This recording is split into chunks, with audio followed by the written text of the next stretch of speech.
అందరికీ నమస్కారం అండి. పిఎస్ఎస్ఎం విశ్వవ్యాప్తం అవ్వాలి అంటే పిఎంసి కావాలి. ఎందుకు? ధ్యానాంధ్రప్రదేశ్ బుక్ ఉంది, అలాగే అన్ని భాషల్లోనూ బుక్స్ ఉన్నాయి. అవి కొనుక్కుని చదవగలిగిన వాళ్ళే దాన్ని ఆస్వాదించి దాని గురించి తెలుసుకోగలుగుతున్నారు. కానీ పిఎంసి టీవీ, ఈ టీవీ లేని ఇల్లు కానీ సెల్ ఫోన్ లేని మనిషి కానీ లేరు ఇవాళ. వాళ్ళందరి ద్వారా మనకి పిఎంసి అనేది విశ్వవ్యాప్తం వ్యక్తికి వెళ్ళిపోతుంది.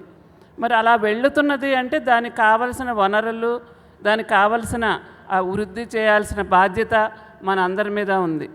మనందరికీ పిఎంసి ఒక్కరోజుది కాదు, 2 రోజులది కాదు, మన ఊపిరి ఉన్నంత వరకు ప్రతి వ్యక్తి ఈ మూమెంట్ని పిఎంసి ఇవాళతో అయిపోయింది అని కాదు, నిరంతరం అది మనం దానికోసం ఖర్చు పెట్టాల్సిందే, దాని ఫలితాలను మనం పొందాల్సిందే.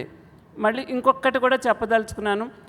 మనకి ఇప్పుడు శక్తిస్థల్ మన ముందున్న ఒక పని, ఒక ప్రాజెక్ట్.